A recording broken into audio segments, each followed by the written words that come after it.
지난주에 전해드린 설교 제목은 그리스도의 마음, 그리스도의 마음은 생명이죠. 그리스도의 마음을 받음으로 누리는 복에 대해서 두 가지를 전해드렸어요. 하나님의 사랑, 이웃사랑이 되어지는 복이다. 주님의 음성을 듣게 되어지는 복이다. 여러분들 이 두 가지의 의미를만 알면은 이것만 누리면은 우리는 걱정할 게 없는 인생이 되는 거예요. 주님이 나를 사랑해 주시고 주님이 나에게 음성을 들려주시면은 우리는 모든 것이 다 채워지는 거예요. 인생의 성공과 행복은 관계의 성공이라고 해도 과언이 아닌 거예요. 관계라고 하면은 통상 하나님하고의 관계, 인간들과의 관계, 물질과의 관계가 있는데 이 모든 관계를 좋게 하는 우선순위의 관계는 당연히 하나님과의 관계인 거예요. 왜냐하면 하나님과의 관계가 좋으면은 부모하고의 관계도 좋고 부부 간의 관계도 좋고 스승과 제자들의 간의 관계도 좋고 노사 간의 관계도 좋고 모든 인간관계뿐만이 아니라 물질과의 관계도 다 성공적으로 좋게 해주시는 거예요. 그렇다면은 하나님과의 관계 중에 최고의 관계는 어떤 관계일까요? 우리가 하나님하고의 관계를 잘 맺어야 되는데 하나님하고의 관계를 중에서 최고의 관계는 어떤 관계냐? 어떤 관계냐? 당연히 사랑의 관계인 거예요.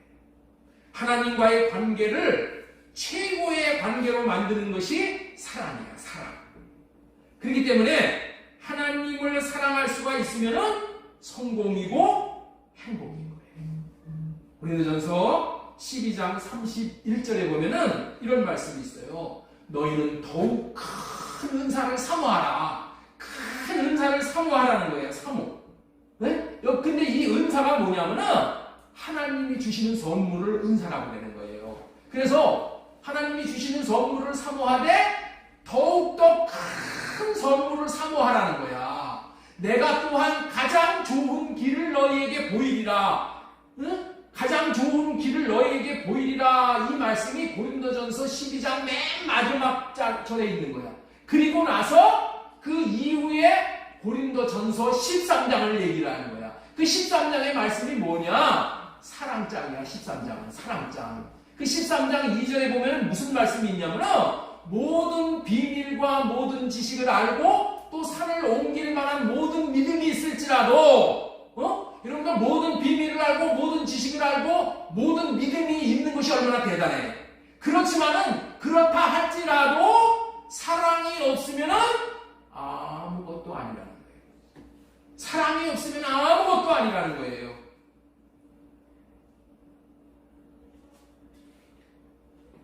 사랑이 가장 큰 은사고 가장 좋은 길이라는 거예요. 다시 말해서 하나님의 선물 중에서 최고가 사랑이고 가장 좋은 길이 사랑의 길이라는 거예요. 하나님은 우리와 최고의 관계를 맺어주시기 위해서 사랑을 우리에게 선물로 주시는 거예요. 왜? 하나님이 우리에게 사랑을 주시지 않으면 우리는 사랑할 수가 없기 때문에 그런 거예요. 그리고 2절에 가서 사랑이 없으면 뭐라고요? 아무것도 아니래요. 아무것도 아니래. 다 허사가 된다는 거예요. 그렇게 말씀하시면서 사랑이 얼마나 중요한지를 말씀하고 계시는 거예요. 오늘 갈 길이 멀은데 벌써부터 이렇게 샤타를 내리시는 분들이 있네. 예, 마귀가 역사를 하는 거예요. 예, 마귀가 역사를 하는 거예요. 예, 하나님의 이 생명의 말씀을 못 듣게 하는 거예요. 우리는 이 말씀을 듣고 먹어야 살아. 자, 고린도전서 13장 2절에 그 말씀이 있는 거예요. 모든 비밀과 모든 지식을 알고 또 산을 옮길 만한 모든 믿음이 있을지라도 무엇이 없으면 사랑이 없으면 아무것도 아니라는 거예요. 사랑이 없으면 아무것도 아니지만은 사랑이 있으면 어떻게 된다? 모든 만사 관계가 오케이라는 거예요. 인간들 사이에도 그렇지만은 우리와 하나님과 우리들 사이에도 사랑의 관계를 맺을 때 우리가 성공할 수 있는 것이고 행불행을 결정할 수 있는 중대한 요소라는 거예요. 그렇기 때문에 하나님을 사랑만 할 수 있다면 이 사람은 성공한 사람입니다. 행복한 사람입니다. 다른 데서 행복을 찾지 말란 말이에요. 다른 데서 성공을 찾지 말어. 하나님과 사랑의 관계가 되어져서 하나님과의 관계에 대해서 성공을 하면은 나머지의 모든 관계는 다 성공인 거예요. 그렇다면은 하나님을 사랑함으로 얻는 복이 구체적으로 어떠냐는 거예요. 그것이 잠언 8장 17절과 요한복음 14장 21절 말씀이에요. 나를 사랑하는 자들이 나의 사랑을 입으며 이렇게 말씀. 우리가 하나님을 사랑할 수 있으면은 하나님이 우리를 사랑해 주신다는 거예요. 사랑을 어떻게 해주셔요? 옷 입듯이 이렇게 사랑을 입혀준다는 거예요. 사랑을 입혀주는 거예요. 자, 그 다음에 주님을 사랑하는 자들이 주님의 사랑을 받는다는 거예요. 자, 우리 요한복음 14장 21절 보겠습니다. 나의 계명을 지키는 자라야 나를 사랑하는 자니 나를 사랑하는 자는 내 아버지께 사랑을 받을 것이요 나도 그를 사랑하여 그에게 나를 나타내리라. 예수님을 사랑하면은 하나님도 우리를 사랑해 주신대. 그리고 예수님도 우리를 사랑해 주신대. 그리고 그렇게 사랑하는 자에게 예수님 자신을 나타내 주신다는 거예요. 예수님을 나타내 주셔. 예수님을 나타내 주신다는 이 말의 뜻이 뭐냐? 예수님이 나타나시면 반드시 하시는 게 뭐냐? 음성을 들려주시는 거예요. 예수님이 나타나시면 말씀을 해주신단 말이야. 왜? 이 말씀이 우리를 잘되게 하고 우리를 최고로 복되게 하는 거기 때문에 말씀을 주시는 거야. 여러분들 있죠? 옛날에 세배를 하러 가면은 세배하면 어른들이 어떻게 돼요? 말을 하잖아. 덕담을 주잖아요. 그렇죠? 높으신 분들은 다 이 말을 통해서 우리에게 삶을 복되게 하는 거야. 하나님이 나타나셔서 뭐 하신다? 말씀하신다는 거예요. 말씀. 음성을 들려주신다는 거야. 이 음성을 우리가 들어야 된다는 거야. 예수님을 사랑하기만 하면은 하나님도 그를 사랑하고 예수님도 그를 사랑하시고 그뿐만 아니라 나타나서 음성을 듣게 해주신다는 거야. 나타나시면 음성을 들려주시기 위해서 말씀해 주시기 위해서 나타나시는 거예요. 여기서 음성 듣는 비밀을 우리에게 알려주는 거예요. 여러분들 음성을 들어야 되잖아요. 음성 듣는 비밀이 뭐라고요? 음성 듣는 비밀은 오직 예수님을 사랑할 때 음성이 들려진다는 거예요. 예수님을 사랑하는 자에게 나타나 사랑의 음성을 우리에게 들려주신다는 거예요. 옆 사람에게 축복하시기 바랍니다. 예수님을 사랑하는 자가 음성을 듣습니다. 예수님을 사랑하는 자가 음성을 듣습니다. 그렇기 때문에 하나님을 사랑하고 예수님을 사랑할 수 있다는 것이 이토록 중요한 거예요. 내가 하나님을 사랑할 수만 있다면 하나님이 옷을 입혀주듯이 사랑을 받게 해주시고 사랑하는 자에게 음성도 듣게 해주신다는 거예요. 얼마나 좋아요. 사랑하기만 하면은 사랑을 받게 되고 음성도 들려주면 되었지 더 무엇이 필요하냐는 거예요. 여러분들 이 말의 깊은 의미를 하면은 나를 사랑해 주시고 나에게 음성을 들려주신다는 이 깊은 의미만 알면은 여러분들은 완전히 다 자유예요. 안식을 하는 거예요. 그렇기 때문에 결과적으로 사랑하기만 하면은 모든 구원에 이르게 되는 거예요. 성도 여러분들이 예수님을 믿는다는 것은 예수님은 신랑이고 자신은 신부가 되는 관계를 말하는 거예요. 신부에게 있어서 신랑의 사랑을 받는 것보다 행복하고 성공적인 것이 더 어디 있겠어요? 신부의 입장에서 사랑받는 신부가 된다는 것보다 더 좋은 게 더 어디 있어? 예? 그리고 그 신랑이 사랑의 음성을 들려준다는데 음성을 들려주시는 예수님의 입장에서 보면은 음성을 들려주신다 그 얘기는 뭐냐? 내가 너를 도와주겠다 그 얘기야. 이해가 되세요? 음성을 들려준다는 것은 내가 너의 필요를 내가 일일이 헤아려서 도와주겠다 그 얘기가 음성을 들려주시겠다 이런 말씀이에요. 나의 입장에서는 음성을 듣는 것이지만은 음성을 듣는 것이 뭐야? 나의 필요를 채우는 것이지만은 음성을 들려주시는 말씀을 하시는 음성을 말하는 예수님의 입장에서는 내가 내 모든 필요를 다 채워주겠다 그런 얘기야. 나에게 필요한 말씀을 주시잖아. 그 말씀은 뭐예요? 나의 모든 필요를 다 채워준다는 거야. 이렇게만 하면은 다 채워주겠다 그런 말이야. 전능하신 신랑 예수님이 도와주겠다, 네? 책임져 주겠다 그 얘기가 다 음성을 듣는 거예요. 그러니까 신부가 부족함이 있는데 내가 도와줄게 하고 신랑이 모든 필요를 채워주는데 뭐 더 아쉬움이 있겠냐는 거예요. 신부에게 있어서 신랑의 사랑을 받고 신랑의 음성을 들으면 모든 필요가 다 채워지는 거예요. 우리가 예수님의 신부인데 우리의 모든 것이 이 두 가지 사랑받는 것과 음성 듣는 것에 달려 있다는 것을 말씀드리고 싶은 거예요. 그런데 예수 신랑이 음성을 들려주심으로 모든 것을 채워준다는 말의 의미는 신부가 해달라는 대로 다 해주는 것만을 말하는 것이 아니라는 거예요. 이 얘기를 또 여러분에게 설명을 드리고 싶어요. 신부가 신랑한테 물었어요. 오늘 외출하고 싶어요. 외출할까요? 물었는데 신랑 예수님이 아니야 하고 음성을 들려주시는 거예요. 오늘은 안 나가는 게 좋겠어 라고 마음을 주셨다면은 그것도 신부의 필요를 채워준 거라는 거야. 거절을 했지만은 그것이 신부의 필요야. 안 나가는 것이. 그거를 채워줬다는 거야. 우리 지난주에 우리 민집사님의 때 말씀을 들었어요. 민집사님이 어머니가 김옥순 어머니예요. 김옥순 어머니가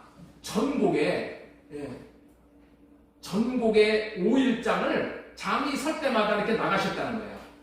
장이 5일장을 쓸 때마다 이제 시골로 5일장 쓰잖아요. 그때마다 장애를 가셨다는 거예요. 그런데 하루는 그날은 마음에서 자꾸만 가기 싫은 마음이 올라와서 안 갔다는 거예요. 가기 싫은 마음이 올라왔어. 그 마음이 올라왔단 말이야, 마음이. 근데 그날 버스가 이 절벽 같은 곳에 떨어져가지고, 땅에 꽂히면서 타고 간 사람이 다 죽었다. 운전수 한 사람만 제외로. 누가 가고 싶지 않은 마음을 주셔요? 누가 가고 싶지 않은 마음을 주셔요? 신랑 예수님이 신부의 필요를 채워주시기 위해서 가고 싶지 않은 마음을 주시는 거야. 지난주에 남선교회에서 이번 주 화요일에 강원도에 가서 단풍 구경을 하고 오자고 계획을 이렇게 얘기가 있었어요. 그래서 이제 계획을 잡고 있는데 하나님 앞에 제가 물어봐야 되잖아요. 하나님한테 물었더니 하나님이 가지 않는 게 좋겠다라는 마음을 주셨어요. 그리고 나서 민집사님도 무릎이 아파가지고 못 가겠다는 거야. 가고 싶지 않은 마음을 하나님이 주셨지 않았으면은 민집사님이 그 말씀을 할 때 제가 좀 섭섭한 마음이 있었을지도 몰라. 아이 집사님 가셔서 같이 좋은 시간 한번 가봅시다. 그리고 강요라도 했을 텐데 내가 딱 그걸 끝냈어. 왜? 하나님의 음성을 들어줬거든요. 가고 싶지 않은 마음을 주셨어. 이것이 우리의 필요를 채워주시는 거예요. 우리는 눈에 보이지 않아 아무것도 모르지만은 하나님은 항상 우리에게 좋은 것을 주시고 아버지의 뜻이 있기 때문에 가는 것을 원하시지 않는 마음을 주시면서 우리의 필요를 채워주시는 분이신 줄로 믿습니다. 그렇기 때문에 여러분들 기도하고 나서 뭐가 이루어지지 않았다고 섭섭할 필요가 없어. 그거는 이루어지면은 오히려 화가 되기 때문에 하나님이 막아주시는 거야. 나는 몰라. 나는 모르지만은 그렇게 해주신단 말이에요. 여러분들 음성을 듣는다는 말을 어렵게 생각하지 마세요. 음성을 듣는다는 말은 신랑이 말한 대로 다 되게 해준다는 말이에요. 신랑의 뜻대로, 신랑의 뜻은 뭐예요? 우리를 잘 되게 하는 거잖아. 신랑의 뜻대로 되어지게끔 그냥 그거 따라가기만 하면은 내 앞길에는 막힘이 없는 거예요. 내 앞에는 저주가 없는 거예요. 이게 음성을 듣는다는 의미예요. 신랑이 이렇게 해라 저렇게 해라 라는 말이 무슨 의미예요? 순종만 하면 다 채워준다는 말이 음성을 들려준다는 말이에요. 그러면 신부는 부족함이 없는 사람이 되어진 거예요. 그렇기 때문에 신부에게 있어서 딱 한 가지만 잘하면 되는 거야. 그것은 신랑 예수님을 사랑하기만 하면 되는 거야. 그러면 신부는 신랑의 사랑을 받게 되고 신랑의 음성을 듣고 살 수 있기 때문에 이 두 가지로 모든 것이 채워져 부족함이 없는 인생이 되어지는 거예요. 지난주에 설교 제목 그리스도의 마음을 받음으로 누리는 복. 첫 번째가 뭐라 그랬어요? 하나님 사랑, 이웃 사랑이 되어지는 복이다. 주님의 음성을 듣게 되어지는 복이다. 이게 기가 막힌 거예요. 이 두 가지면 우리의 인생은 그냥 순탄대로예요. 이제까지의 말씀과 지난주에 전한 말씀의 핵심은 뭐라고요? 예수 그리스도가 하나님을 사랑함으로 하나님이 우리를 사랑하게 해주시고 나타나 주시어 음성을 듣게 되어줌으로 하늘의 충만함을 받고 부족함이 없는 인생을 누리게 되어지는 것이라는 거예요. 그런데 반복해서 제가 전하는 말씀이지만은 문제는 육신의 생명을 가지고 사는 사람들은 우리 중에 누구도 하나님을 사랑할 수가 없다는 거예요. 누구도 하나님을 사랑할 수 있는 사람이 없어. 누구도 어떠한 신부도 하나님을 사랑할 수가 없는 거야. 여러분들 이걸 인정을 해 이게. 나는 하나님을 사랑할 수 있어. 착각이야 착각. 육신의 생명을 가진 자는 궁극적으로 사랑하는 것 같아도 나중에는 어떻게 돼요? 내가 이렇게 사랑했는데 날 못 알아줘? 하고 자기 의를 드러내는 거예요. 그거 다 악한 거예요. 주님이 주시는 마음을 받아서 사랑하는 것만 그게 참된 사랑이다. 그래서 하나님을 사랑할 수 있는 마음, 그리스도의 생명을 받아야 된다는 말씀이에요. 그래서 아브라함에게 주신 복음인 할례 언약, 새 언약을 하나님을 사랑할 수 있게 해주신다는 복음으로 믿고 구원받는 공식으로 믿고 적용해서 매 순간 살아나가야 한다는 거예요. 산다는 것이 뭐예요? 할례를 구하고 주님 마음 주세요. 내 생각으로 사랑하려고 하는 것이 아니라 내 육신의 생각으로 사랑하려고 하는 것이 아니라 내 육신의 생각은 다 할례시켜 주시고 주님이 주시는 마음으로만 사랑할 수 있게 해주세요. 주님의 사랑의 마음을 구해서 사랑을 받고 사랑하며 살 수 있어야 한다는 거예요. 왜냐하면 우리가 할례를 구하지 않으면 마귀가 주는 생각으로 사는 거야. 마귀가 주는 생각은 궁극적으로 하나님과 원수가 되게 하는 생각인 거예요. 그리고 이 할례를 구한다는 말의 의미는 나는 사랑할 수 없으니 주님이 사랑할 수 있게 해달라고 요청을 하는 거예요. 이 할례를 구한다는 것은 나로는 못합니다. 주님, 나는 그런 존재가 못됩니다. 그러니 주님으로 말미암아 사랑할 수 있게 해주세요. 이 고백이 뭐라고요? 할례 해주세요, 이런 거예요. 주님이 주신 사랑으로 사랑할 수 있게 해주세요. 이렇게 구할 때 할례 받은 마음 안에 주님이 오셔서 사랑을 부어주심으로 그 사랑으로 우리가 넉넉히 주님을 사랑하고 원수까지도 사랑할 수 있게 되어진다. 그래서 신명기 30장 6절 말씀 다시 한번 보겠습니다. 네 하나님 여호와께서 네 마음과 네 자손의 마음에 할례를 베푸사 할례를 베풀어 주셔야만이 너로 마음을 다하며 뜻을 다하여 네 하나님 여호와를 사랑하게 하신다는 거예요. 사랑할 수 있게 해주신다는 거예요. 사랑하게 하사, 이 말의 깊은 의미를 찾아라. 그리고 네 하나님을 여호와를 사랑하게 하사 너로 생명을 얻게 하실 것이며, 성령으로 말미암아 할례만 받고 하나님의 사랑의 마음을 구하기만 하면 사랑할 마음을 주셔서 사랑하게 하시는 거예요. 얼마나 쉬워요. 신명기 30장 6절이 사랑할 수 있는 원리이고 복음이고 구원이라는 거예요. 공식이라는 거예요. 성령으로 말미암아 마음의 할례를 받고 사랑할 수 있는 마음을 구하는 자에게 성령께서 할례 언약과 새 언약을 이루어지게 하셔서 마음 안에 들어오셔서 자정하시고 사랑하게 해주십니다. 여러분들 지난주에 제가 카톡방에다가 그 에레미야 31장 전체를 올려드렸어요. 그 말씀이 기가 막힌 말씀이에요. 이 말씀이 뭐예요? 첫째 것으로 살지 않고 첫째 것으로 하나님을 사랑하지 못하기 때문에 패하고 둘째 것, 주님이 주신 마음으로 사랑할 수 있는 자가 되게 해주시겠다는 언약이잖아요. 우리 33절 한번 보겠습니다. 그러나 이제 내가 이스라엘 백성과 체결하는 새 언약은 계약 자체가 완전히 옛 것과 다른 것이다. 계약 자체가 완전히 달라. 새 언약과 첫 언약과는 관계는 계약이 다른 거예요. 예? 이 계약은 내가 각 사람과 개인적으로 체결하겠다.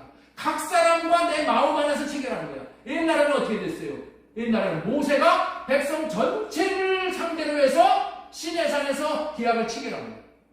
이렇게 체결한 계약을 가지고는 하나님을 사랑할 수가 없다는 거야. 하나님을 사랑할 수 없다는 것을 깨닫게 하기 위해서 그 계약을 주신 거예요. 이 계약은 내가 각 사람과 개인적으로 체결하겠다. 나는 이제 나의 새 계약을 돌판에 써서 그들에게 주지 않고 그들 각자의 마음과 양심에 새겨놓겠다. 돌판에 쓴 거 그거 가지고 하나님을 사랑할 수 있게 해주겠다는 언약이 아니라는 거예요. 그렇게 해서는 안 된다는 거예요. 돌판에 써서 그들에게 주지 않고 그들 각자의 마음과 양심에 새겨놓겠다. 나는 이렇게 내 법을 그들의 가슴 속에 새겨놓고 그들의 부드러운 살과 피 속에 넣어주어 나는 그들의 하나님이 되고 그들은 나의 백성이 되게 한다. 사랑의 법을 내 마음과 양심과 내 가슴 속과 내 부드러운 살 속과 피 속에다가 법을 새겨준다. 그래서 내가 저절로 사랑이 되어지는 거야. 이렇게 해주시겠다는 거야, 이게. 그래서 히브리서 10장 9절에 첫째 것은 폐하고 새 언약으로 사는 둘째 것을 세우신다. 아무리 바둥거리고 길을 써봐도 우리의 육신의 생명으로 하나님을 사랑할 수가 없는 거예요.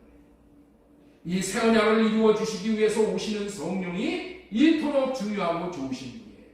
그러므로 이제는 부디 이 언약을 믿고 성령을 구하는 자에게 성령이 오셔서 할례 언약과 새 언약을 이루어 주시어 사랑할 수 있게 해 주신다는 것을 믿고 성령을 구해야 돼요. 성령으로 말미암아 돼요. 그래서 로마서 5장 5절에 우리 한번 읽어보겠습니다. 소망이 우리를 부끄럽게 하지 아니하면 우리에게 주신 성령으로 말미암아 하나님의 사랑이 우리 마음에 부어지니 성령으로 하나님의 사랑이 우리 마음에 부어진다는 거예요. 그것이 무슨 얘기예요? 내 마음에, 내 양심에, 내 부드러운 살 속에, 내 피 속에 사랑을 부어준다는 그 얘기예요. 성령이 오시지 않으면 그것도 못하는 존재가 우리라는 거예요. 그러면 놀랍게도 성령께서 사랑을 우리 마음에 부어주셔서 사랑할 수 있게 되어지는 거예요.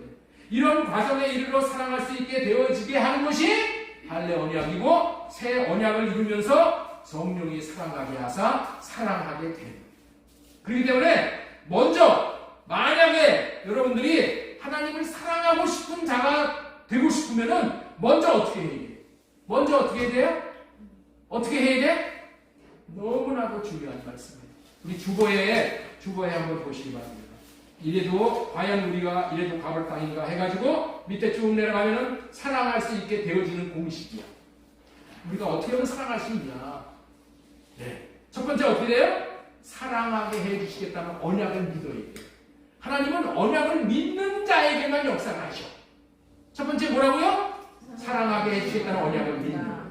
그 다음에 성령을 호흡함으로 모셔드리게. 성령이 아니면은 아무리 믿어도 소용이 없어. 믿는 자에게 성령을 주시겠다고 약속했는데 그 성령을 어떻게 돼? 구해서 내가 받아야 돼. 실제적으로 나는 원합니다. 성령님이 원합니다. 오시옵소서. 그걸 어떻게 해? 우리가 호흡하듯이 매 순간 성령을 늘 성령을 염두에 두고 성령을 구하고 호흡하듯이 성령을 받아들입니다. 그리고 성령으로 할례를 시켜줍니다. 성령으로 할례를 시켜줘야지 이게 진정한 할례예요. 성령으로 할례 시켜주실 때에 저주가 끊어지는 거예요. 이 사탄이 도망가요. 그리고 주님이 사랑할 수 있는 마음을 주님 사랑할 수 있는 마음을 구합니다. 여러분들 왜 자꾸만 이것을 여러분들에게 계속 반복적으로 얘기를 하느냐? 지식으로 아는 것은 다 합판한 거야. 여러분들이 이 말씀을 통해서 실제 이렇게 살아야 되는 거야. 사는 훈련을 시키는 거야. 사는 훈련을. 여러분들 야구 선수들이 뭐 이론을 모릅니까? 백 어떻게 뚜둥겨가지고 어떻게 때려가지고 하면 홈런 들어가고 어떻게 뭐 어깨에 힘이 들어가면 안 된다는 거 그거 몰라요? 그래도 어떻게 돼? 매일 뱃을 2,000번, 3,000번 휘두르는 거야. 왜? 몸이 만들어져야 되니까. 그래서 여러분들 정말 반복 경건의 훈련을 이렇게 하는 거예요. 경건의 훈련은 뭐예요? 나로 사는 훈련이 아니라 주님이 주시는 마음으로 사는 훈련이 경건의 훈련이에요. 이렇게 하는 거예요. 새 언약으로 우리는 하나님을 사랑하고 이웃을 사랑하는 사람이 되어야 하고, 두 번째로 이제는 이 새 언약을 믿는 우리들은 이제 어떻게 되었어요? 새 언약의 제사장이 된 거예요. 지난주에 말씀을 드렸죠? 우리는 모두가 다 제사장이야. 그렇기 때문에 신부한테 나가가지고 내가 무슨 교회 성사하니까 내 죄 받아주시오, 내 죄 해결하시오. 목사한테 와가지고 내 죄 사해주게. 이거 어리석은 짓이야. 이제는 어떻게 돼요? 하나님 앞에 여러분들이 직접 나갈 수가 있는 그런 특권을 누렸어. 그러니까 그거를 자신을 가지고 주님 앞에 직접 나가서 뭐 해야 된다? 하나님의 음성을 들어야 돼. 직접 들어야 되는 거예요.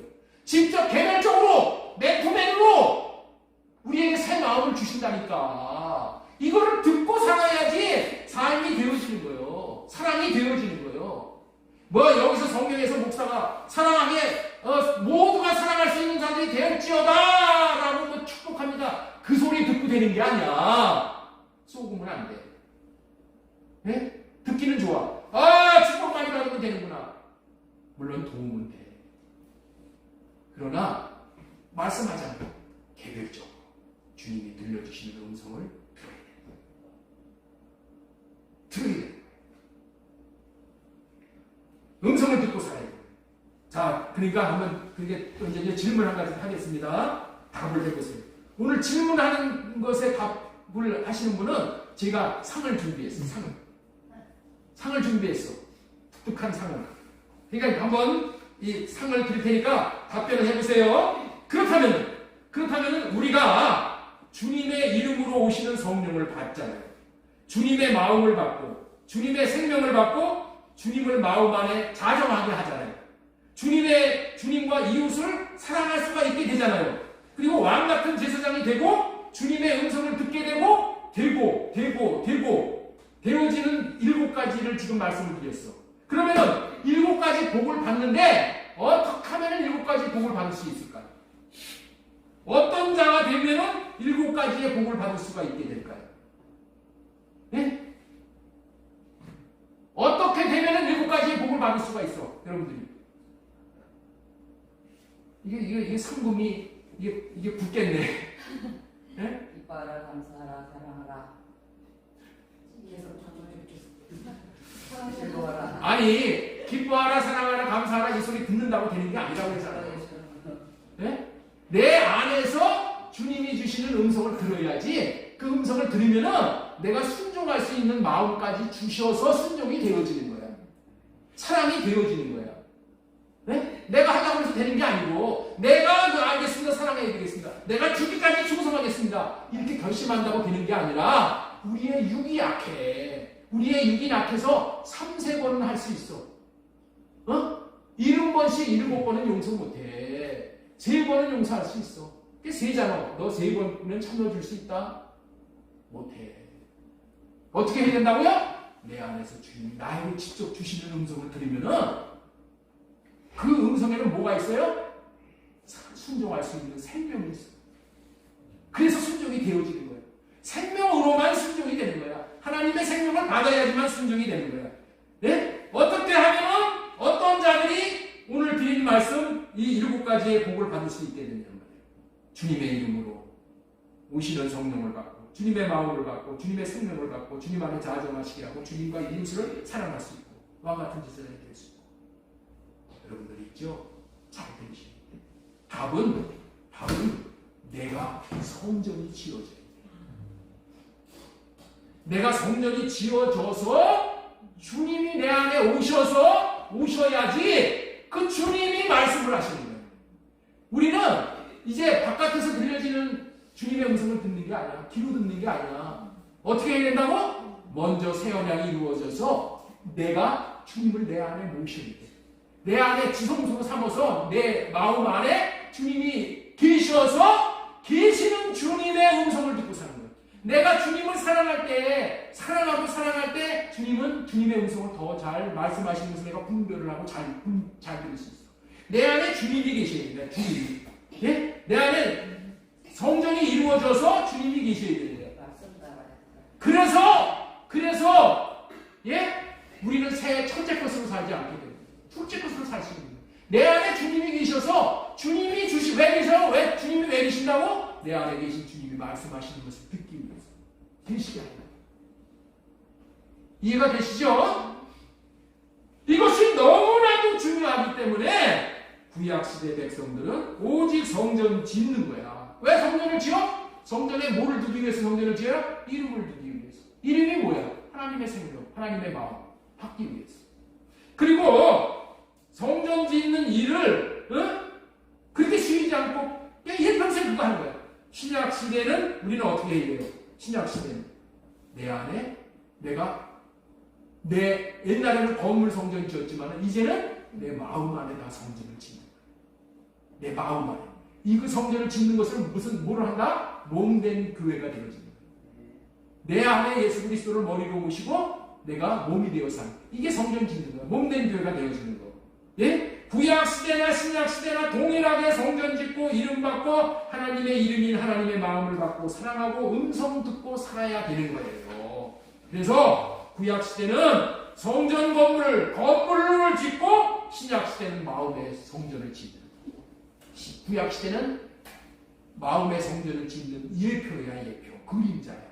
그림자 따라다니면서 사는 게 아닙니다. 지금은 실상을 보고 따라다니게. 실상이 여기에 들어오신 거예요. 이 주제가 너무나도 중요하기에 예수님이 이 땅에 오신 거예요. 예수님이 이 땅에 오신 유일한 목적은 뭐예요? 성전 짓기 위해서 오신 거야.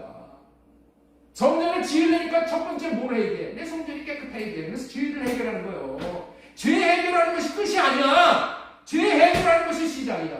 죄 해결하고 내 안에 예수 그리스도가 들어오셔야 돼. 거듭나야 돼. 하나님의 형상이 지어져야 돼.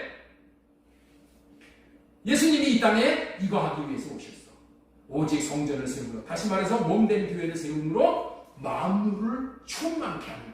자, 에베소서 1장 23절 보겠습니다. 에베소서 1장 23절 읽겠습니다. 시작. 교회는 그의 몸이 만물 안에서 만물을 충만하게 하시는 이를 충만합니다. 교회는 만물이 충만해지는 곳이에요. 그렇기 때문에 우리 마음의 성전을 세워서 우리 마음 가장 깊은 곳인 지성소에 그 안에 주님을 모시게 해야 하는 거예요. 모시게 해야 하는 이유가 뭐라고요? 우리들과 사랑의 교제를 하기 싶어 하는 거예요. 내 안에서 은밀하게 사랑의 교제를 하는 거예요. 우리들 마음에 사랑하는 마음을 주시고 음성을 들려주심으로 하나님의 충만한 것을 채워주시고, 음성을 듣는다는 것이 하늘의 충만한 것을 받는 거예요.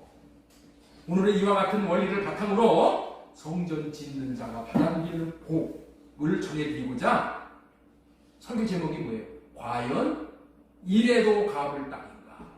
우리 한번 따라서 한번 하겠습니다. 과연 이래도 갚을 땅인가?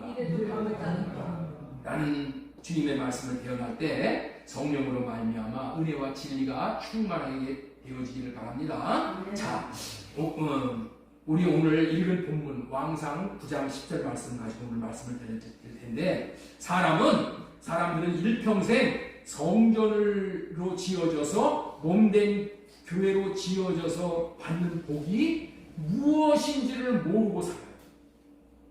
이것이 뭔지를 모르고 살아요. 그렇기 때문에 교회에 나오는 것도, 경건의 훈련을 하는 것도 자기가 몸된 교회로 지어짐으로 엄청난 하늘의 신령한 복이 시작된다는 것을 몰라.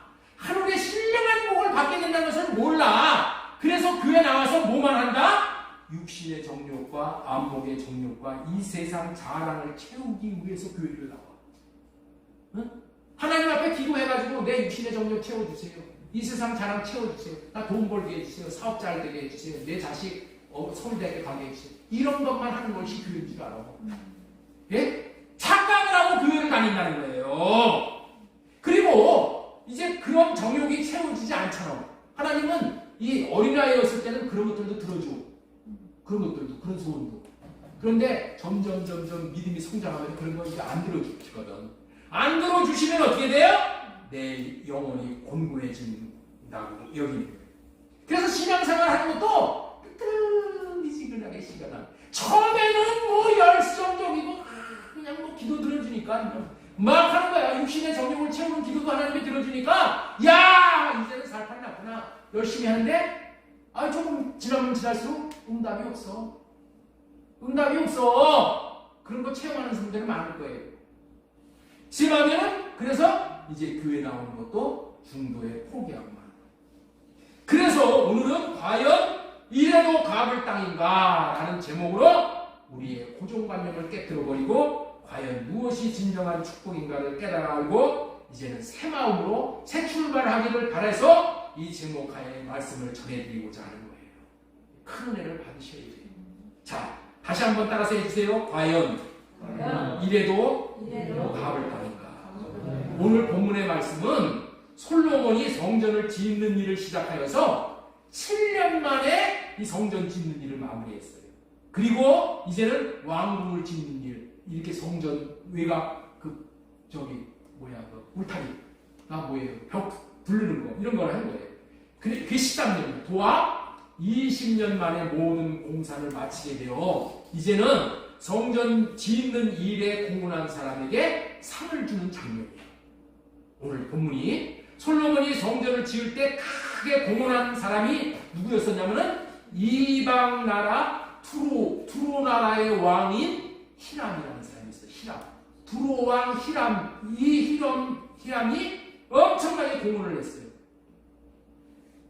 솔로몬이 성전을 잘 짓고 다윗 왕 때부터의 소원이 이루어지게 한 장본인이 누구인지를 말한다면 히람이라는 거예요. 히람. 여기 읽어보세요. 솔로몬이 두 집, 곧 여호와의 성전과 왕궁 20년 만에 건축하기를 마치고 갈릴리 땅의 성읍 20곳을 히람에게 주었으니 이렇게 말하잖아요. 히람이 제공한 백향목 봐봐요. 그의 백향목과 잣나무와 금을 제공하였습니다. 솔로몬이 이 성전을 짓도록 누가 도와줬다고요? 히람아. 그 두로왕 히람이 도와줬어. 예? 성전을 짓는데 백향목은 없어서는 안 될 중요한 나무예요. 이 백향목은 성전 기둥을 세우는 아주 단단한 나무야. 이 기둥은 여러분 아무걸로나 가지고 성전 지을 수 없잖아요. 그렇죠? 문지사님, 성전 바짝 차리시고. 네? 우리 성주가 성전 기둥이 되게끔 해달라고 우리가 이름을 지은 거야. 얼마나 좋아요.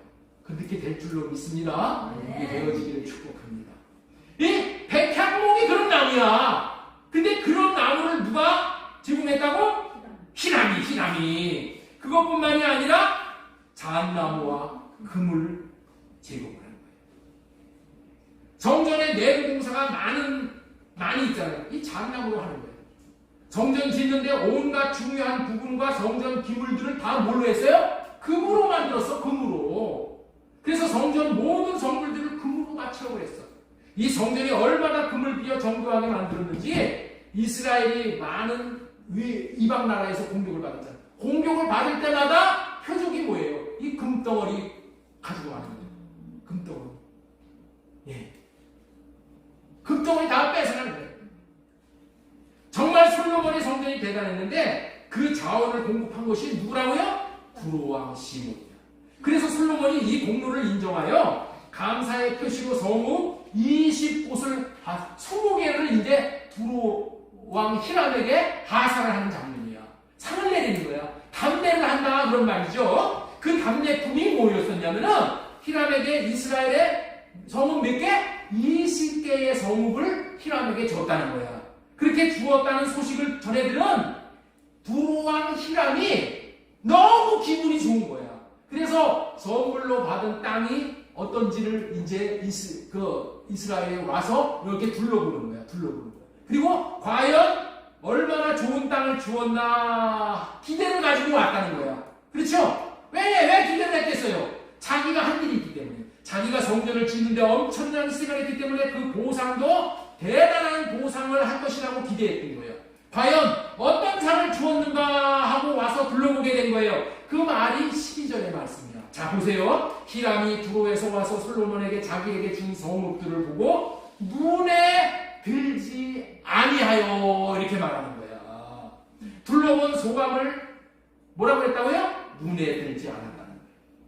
실망을 했다는 거예요. 실망도 보통 실망이 아닌 거예요. 그렇게 크게 실망했다는 증거가 13절 말씀이에요. 13절. 이르기를 내 형제요. 내 형제는 뭐야? 솔로몬에게 얘기하는 거야. 내게 준 성읍들이 이러한가? 이 정도냐? 이런 얘기야. 하고 이름하여 가불 땅이라고 하였더니 가불 땅이라고 적었다는 거야. 너무나도 형편없고 너무나도 마음에 안 들어서 무슨 땅이라고 했다고요? 가불 땅이다. 가불 땅이다. 라고 해버렸다는 거예요. 20개 성읍이 단 한 개도 눈에 차지 않아서 이름을 가불 땅이라고 불러버린 거예요. 가불이라는 의미가 뭐냐? 네? 없는 거나 마찬가지다. 있으나 마나하다. 네? 없어도 그만이다. 일명 뽀다 논 보리짝 땅이다. 자갈밭이다. 그런 의미야. 그런 의미. 정말 솔로몬이 히람에게 준 땅은 겉보기에는 형편이 없는 땅이었어요. 사실 솔로몬도 두로왕 히람에게 선물을 주긴 줘야 되는데 받았으니까 이제 선물을 대가를 지불해야 되는데 솔로몬이 생각을 한 거야. 이제 성전 다 지었는데 솔로몬이 생각을 한 거야. 이제는 뭐 더 받을 필요도 없겠군. 그래서 어떻게 해요? 둘러보고 땅이 얼마나 귀해. 그러니까 좋은 땅은 다 놔두고 쓸모없는 쓰잘데없는 그런 땅을 줘버렸다. 좋은 땅을 주기가 아까워서 골치가 아픈 땅을 이방 왕 히람에게 주면서 생색만내려 했다는 거예요. 예, 그래요. 이방 왕 히람도 별별일 없게 쓸모없는 것으로 여겨질 그런 땅을 솔로몬이 줘버린 거예요. 이 땅에 대해서 잘 알 수 있으려면은 여호수아가 가나안 땅을 정복하고 땅을 분배한 이 호랑이 담배 피우던 시절로 거슬러 올라가야 돼요. 여호수아는 가나안 땅을 정복하고 갈릴리 지역을 12지파 중에서 납달리, 스불론, 이사갈 지파에게 분배를 해줘요. 예? 그러면서 그 지역의 원주민들을 완전히 몰아내라고 명령을 하는 거야. 그 땅을 주면서 이 원주민들을 어떻게 하고요? 몰아내라. 지금도 몰아내지 못해서 저렇게 싸움이 벌어집니다. 몰아내라 했단 말이야. 예? 자, 우리 스가랴 사사기 1장 30절 보겠습니다. 자, 1장 30절. 예, 같이 읽겠습니다. 스불론은 기브론 주민과 나할론 주민을 쫓아내지 못하였으므로 가나안 백성이 그들 중에 공부하였습니다. 이 노예들이 나중에 어떻게 되냐면 점점 세력이 커지면서 반역을 하는 거예요. 그리고 반역을 끊임없이 일으키는 세력이 되는 거예요. 그러니까 이 갈릴리 지역은 이때부터 상당히 골치 아픈 지역. 이 갈릴리 지역에 다 이게 포함된 지역이야. 이게 이와 같은 골치 아픈 땅이었으니 그곳에 사는 자들은 가난하고 헐벗고 싸움질하고 정말 문제가 많은 땅이었어요. 그 땅을 솔로몬이 히람에게 줘버린 거야. 그러니 그런 땅을 히람이 보고서 실망을 하겠어요? 안 하겠어요? 실망을 한 거야. 겉보기에 실망스러운 거야. 그렇지만 오늘 전하고 싶은 말은 과연 이래도 가볼 땅인가? 성전을 세우는 자에게는 가볼 땅은 없다는 거예요. 성전을 세우고자 하는 자에게 하나님이 주시는 땅은 가볼 땅이 아니라는 거예요. 여러분들, 우리는 겉보기가 이렇다고 해서 겉으로만 보아서는 안 되고 자신의 육신의 생각으로 보는 눈은 할례받고 영적인 눈을 가지고 보아야 한다. 어찌되었든 히람은 성전을 짓는데 물질을 들여서 쓰임받은 사람이었잖아요. 성전을 짓는데 쓰임받는 대가로 받은 땅을 가불 땅이라고 했단 말이야. 성전을 짓는데 자기가 공로를 세웠으니 육적으로 뭐 대단한 것을 기대했는데 그렇지 못하니 실망을 했다는 것이죠. 이 땅은 이들의 육적인 눈으로 볼 때 시원찮은 땅이지만은 성전을 짓는 일에 하나님을 위해서 하는 일에 하나님의 영광을 받으시는 성전을 짓는 일에 쓰임받는 대가로 받은 땅이란 말이에요. 솔로몬도 가치가 없어서 가치 없게 여겨서 이 천덕꾸러기 같은 땅이기에 치워버린 것이고, 히람도 천덕꾸러기 같은 땅을 받았기에 골칫덩어리를 받은 것으로 되어버렸지만은, 그러나 우리는 꼭 기억해야 하는 거예요. 뭘 기억해야 하느냐? 인간들끼리 주고받은 것이지만은 하나님이 허락하시지 않으면은 이런 일이 일어날 수 없다는 거예요. 마태복음 10장 29절에 보면은 참새 2마리가 하나 시온에 팔리지 않느냐. 그러나 너희 아버지께서 허락하지 않으면 그 하나도 땅에 떨어지지 아니하리라. 그렇다면은 이 땅을 가치 없는 땅으로 천덕꾸러기 땅을 주고받도록 한 것도 하나님의 뜻 안에서 이루어졌다는 거예요. 자, 그렇다면은 하나님이 이렇게 주신 땅인데, 하나님이 주신 땅이야, 히람에게. 그런데 하나님이 히람에게 쓰레기를 남겨주셨냐는 거예요. 네? 히람에게 하나님이 쓰레기를 남겨주셨겠어요? 그렇지 않다는 거예요. 성전을 짓는 일에 쓰임받는 사람을 하나님은 최고로 기뻐하시는 분이신데 그렇게 하겠냐는 거예요. 하나님은 최고로 보상을 해주시는 분이에요. 이 천덕꾸러기 같은 땅, 쓰레기와 같이 쓸모없고 쓰레기 같은 것을 처리해야 하므로 피해만 주는 땅인 것 같은 이런 땅이 어떤 땅인지를 우리에게 계시해 주셔요. 자, 이사야 9장 1절 말씀. 이 땅에 대한 예언입니다. 전에 고통받는 자들에게는 흑암이 없습니다. 이 땅에서 전에는 성전 짓는데 쓰임받게 한 자에게 주신 땅이 겉으로 보기에 가을 땅을 전에는 뭐라고 했다고요? 이 땅을 고통받는 자들이 사는 땅. 고통받는 사람들이 사는 땅이라는 거예요.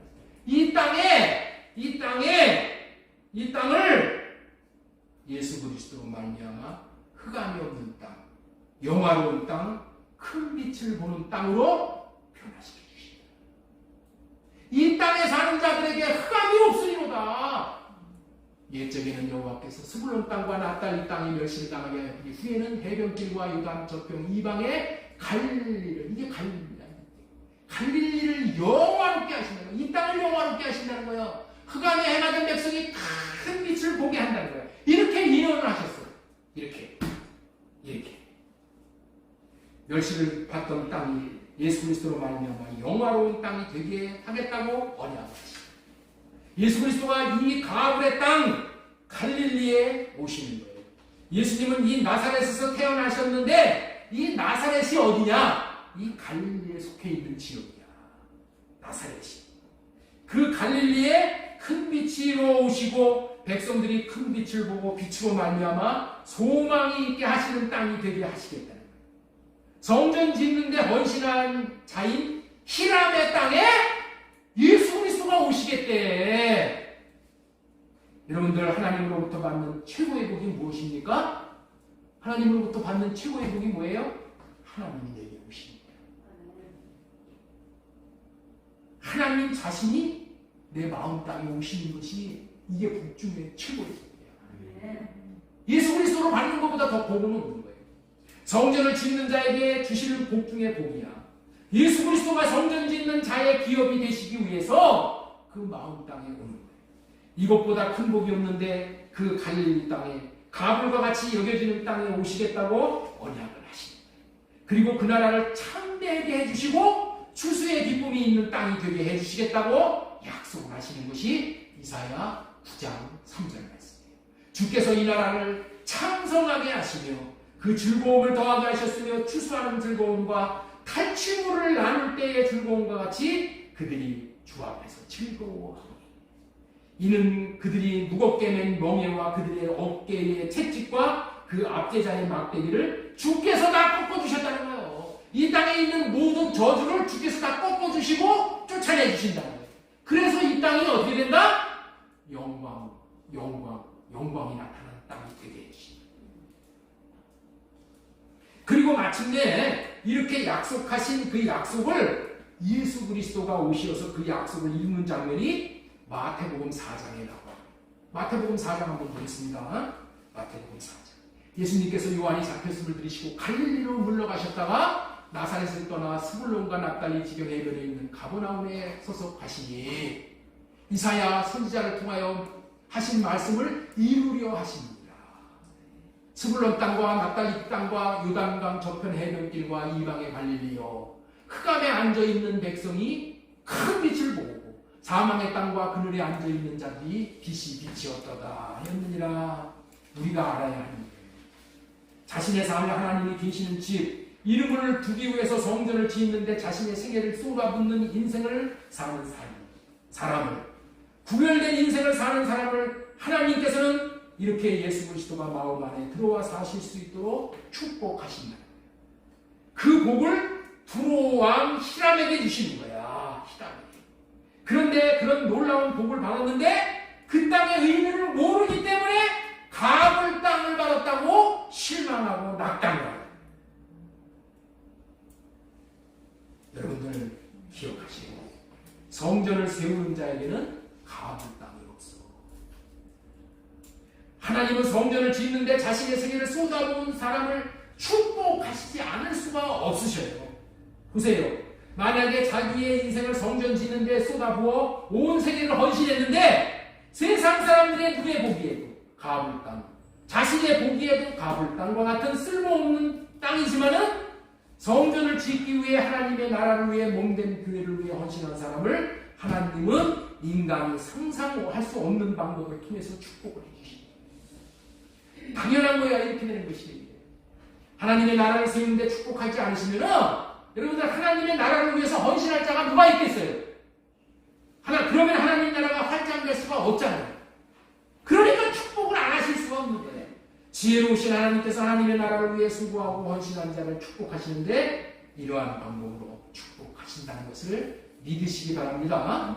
여러분들 있죠? 성전 짓는 자에게 겉보기에 좋은 땅을 주잖아요. 겉보기에 좋은 땅을 주면은 세상 사람들의 등살에 하나님의 백성들이 그 좋은 땅 차지할 수가 없어. 이해가 되셔요? 그거 다 뺏어가.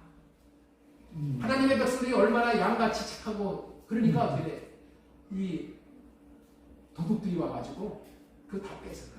그래서 하나님이 어떻게 돼? 이거를 영원히 우리에게 주시기 위해서 가볼 땅을 주시는 거예요. 예? 가볼 땅을 주시는 거예요. 그리고 그 땅을 변화시켜서 최고의 땅으로 변화시켜 주시는 거예요. 아브라함에게 그렇게 하셨잖아요.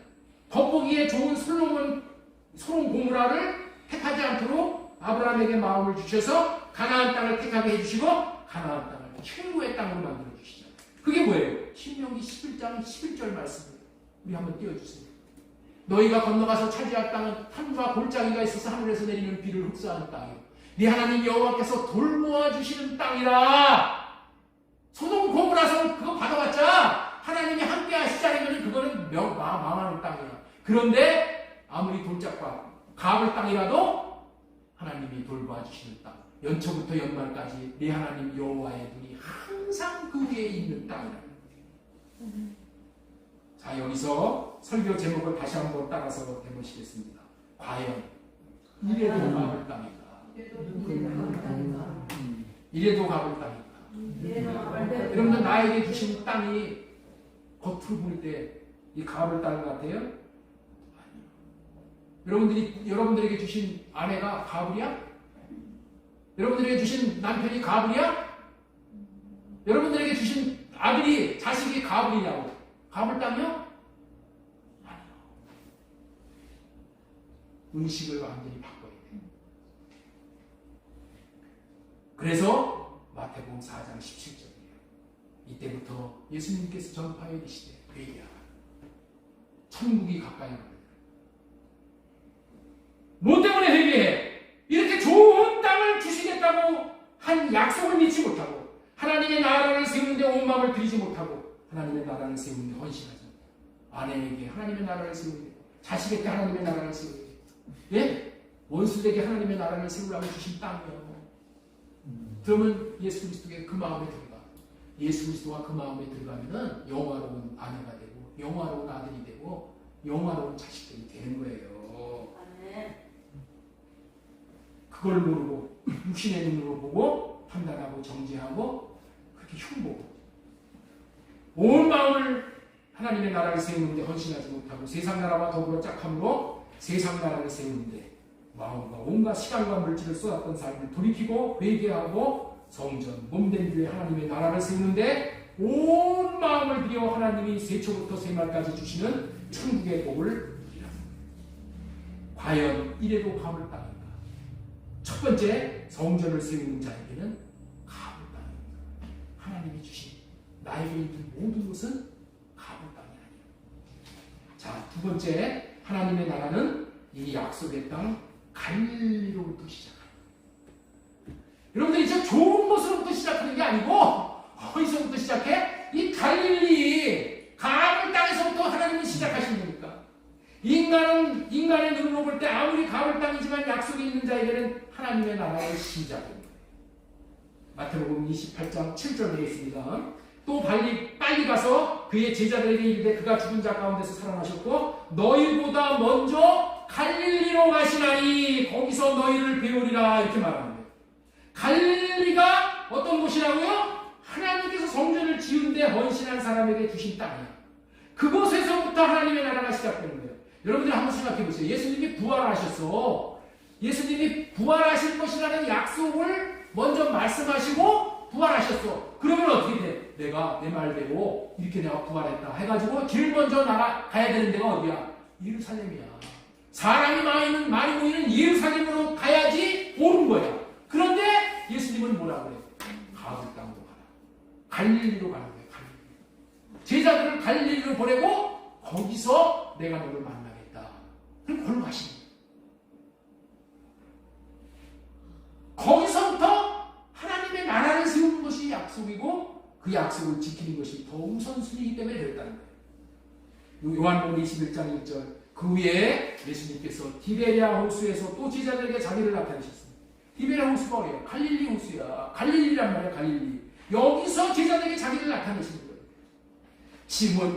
2절 시몬 베드로와 디두모라 하는 도마와 갈릴리 가나 사람 나다니엘과 세베대의 아들과 또 다른 제자들이 함께하였습니다. 예수님은 주님이 약속이 있는 땅에 약속을 믿고 갈릴리에서 기다리는 제자들에게 거기서부터 하나님의 나라를 세우기 위해서 나타나 주십니다. 회개하라 천국이 가까이 왔나라고 하신 말씀도 갈릴리에서 하신 말씀이고 또 예수님의 첫 번째 메시지가 갈릴리에서 선포되었고 베드로와 안드레, 야고보와 요한을 부르신 것도 갈릴리야. 갈릴리. 또한 기적의 물, 가나의 혼인잔치 물이 변하여 포도주가 된 것도 이 가나가 갈릴리야. 예수님은 그곳 갈릴리에서 하나님의 나라의 성전을 세우시기를 원하셨던 거예요. 물론 여러 가지 깊은 의미가 있으셔서 그렇게 하셨지만 왜 갈릴리에 하나님의 나라를 세우는가요? 그 옛날 성전을 짓는 데 헌신한 두로 왕 히람에게 준 땅이 가물 땅이 아니라는 것을 증거해 주시는 거야. 이 가물 땅이 아니야. 여기서부터 하나님의 나라의 시작점이에요. 여러분 그렇습니다. 하나님은 어느 곳에 하나님의 나라를 세우십니까? 하나님의 나라가 세워지는 것을 진심으로 기뻐하면서 그 나라가 세워지는 데에 마음을 다하고 뜻을 다하여 하나님을 사랑하는 마음으로 헌신한 자의 마음 땅에서부터 하나님의 나라가 시작돼요. 정말 세상의 눈으로 보기에는 가을 땅과 같지만 보잘것없어서 육신의 생각과 마음으로는 버리고 내던지고 싶은 땅이지만은 히람의 헌신을 하나님의 나라를 위해서 한 그 헌신을 기억하시고 가을 땅에 버려두지 않고 하나님은 그와 같은 땅도 최고의 땅으로 지정하시고 하나님의 나라가 이루어지게 하시는 분이신 줄 믿으시기 바랍니다. 히람은 놀라운 복된 땅을 받고도 가물이라고 여겼어. 네? 히람은 어떻게 여겼다고요? 가물이라고 여겼단 말이야. 가물 땅이라고 여겼다 할지라도 하나님은 그렇게 여긴다 할지라도 하나님은 약속을 이루시고 하나님은 어떻게 돼요? 그 가물 땅을 복된 땅으로 바꿔주시기 위해서 하나님은 일하시고 복을 받을 자들에게 복을 주시고 은혜를 받을 자에게 은혜를 베푸시기 위해서 오늘도 일하시는 하나님입니다. 죄송하지만은 나는 여러분들에게 고백할 것이 하나 있는 거예요. 자, 하나님의 나라가 여러분들의 마음 땅에 세워지도록 하기 위해서 정말 내 땅으로는 수고하고 헌신하여 가장 좋다고 여기고 여러분들에게 백향목도 주고 잣나무도 주고 금덩어리와 같이 소중한 것을 지금 제가 계속 드리고 있는 거예요. 예? 이게 무슨 말이에요? 히람에게 소중한 것은 백향목, 잣나무, 금덩어리지만 나에게 있어서 그것보다 소중한 것이 뭐예요? 내 시간이다, 시간. 시간보다 더 중요한 건 시간은 뭐예요? 생명이에요. 이 생명을 바쳐서 여러분들에게 드리는 거예요. 이 고귀한 생명과 같은 시간을 성전으로 지어져야 할 청소년들에게, 성도들에게 지금 아낌없이 공급하고 있는 거예요. 그러나 그들이 잘 받아들여 성전으로 세워지는 사람도 있겠지만은 대부분이 잘 받아들이지 않는 그런 모습을 볼 때마다 내 생각에 저들의 마음 땅이 정말 가불 땅인가 보다. 가불 땅인가 보다. 라고 회의감을 느낄 때가 참으로 많이 있어요. 이런 설교를 준비할 때도 여러분들 있죠? 정말 밤을 새워서 준비하는 거예요. 기도하고 하나님이 주시는 말씀하고 수정하고 앞에 이렇게 해서. 그런데 안 따르더라고요. 성령으로 호흡하세요. 새 언약의 중보자로 예수님을 받아들이시죠. 안 따라오죠. 그때마다 나도 다른 교회 같이 예수 믿으면 복 받고 자식 잘 되고 성공하고 이런 거나 하면은 하기 쉬워. 그런 설교는 쉬워요. 그리고 또 환영받아. 환영받아. 그런데 이 할례의 언약을, 할례의 삶을 살으라고 하면은 다 싫어해. 왜? 다 자기 생각대로 사는 걸 좋아하거든. 네 마음대로 꿈꿔라. 네 꿈꾸는 대로 된다. 마음 먹은 대로 된다. 네 그림 그린 대로 된다. 이런 소리를 하면 다 좋아해. 거기 사람들이 많이 오죠. 그런데 그런 거 마귀가 주는 생각과 마음이니까 다 할례받고 주님이 주시는 생각과 마음으로 살아야 된다. 이 얘기를 하면 다 싫어해. 하나님께서 나에게 깨우쳐 주신 하나님의 나라의 비밀인 이 지식과 지혜, 내가 받은 하나님의 마음, 정말로 하나님의 나라의 성전으로 지어줄 수 있는 유일한 복음을 전하고 있는데 받아들이지 않고 살지 않는 모습을 볼 때마다 맞아, 가불 땅이야. 이런 생각이 들 때가 많다. 그러나 오늘 저는 이 말씀을 또 준비하면서 성령 하나님께서 다시금 이 말씀을 통해서 소망을 주셨어요. 그게 마태복음 4장 15절 이하의 말씀입니다. 스불론 땅과 납달리 땅과 요단강 저편 해변길과 이방의 갈림이요. 스불론 땅과 납달리 땅과 이방의 갈림이요. 흑암에 앉은 백성이 큰 빛을 보아 사망의 땅과 그늘에 앉아있는 자들에게 빛이 비쳐. 맞다. 예수 그리스도의 빛만 비춰주면 되는 것이고. 낙심하지 말아라. 지금은 가불 땅인 것 같으나 내가 반드시 예수 그리스도의 빛을 비춰주기만 하면 천국의 마음 땅으로 성전을 지을 수 있는 마음 땅으로 변화시킬 것이다. 그렇게 되면 찬송가 242장 황무지가 장미꽃같이 피는 것을 볼 때에 황무지가 장미꽃같이 핀다. 그런 소망을 붙들고 다시 시작할 수 있게 되는 거예요. 그래서 저 자신에게 기록으로 주신 땅이 가불이라고 여겼던 생각과 마음을 회개하고 할례받고 주님이 주시는 마음으로 다시 시작할 수 있는 힘을 얻게 되었습니다. 이렇게 힘을 얻고 다시 일어났으니 저들의 마음 땅에 하나님의 나라, 성전, 몸된 교회가 반드시 이루어지고 세워지는 것을 보게 될 줄로 믿습니다. 여러분들도 동일하게 일어설 수 있으시길 바랍니다. 여러분들에게 있는 환경이 가불 땅이라고 여겨지시면서 보기 어려운 자식들을 볼 때마다 저 가불 땅이다. 어려운 남편을 볼 때마다 가불 땅이야.